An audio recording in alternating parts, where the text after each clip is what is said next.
Баршаңызға сәлем.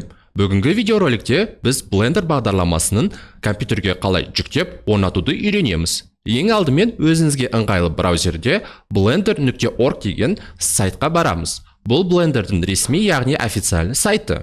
Осы сайтта біз download деген батырманы басамыз. Download Blender деген батырманы тағы да басамыз. Бұл бізге Blenderді автоматты түрде жүктей бастайды. Осы жүктелгенін соңына дейін күтеміз. Blender бағдарламасы жүктеліп болғаннан кейін, осы бағдарламаға тышқанның сол батырмасымен басамыз. Бұл бізге мынандай терезені ашып береді. Next батырмасын басамыз. Blenderді қолдану шартымен келісеміз. Next. Install деген батырманы басамыз. Blenderді орнату процесі басталды. Орнату процесі біткеннен кейін, Finish деген батырманы басамыз. Сізде Blender бағдарламасы енді сіздің компьютеріңізде орнатылды.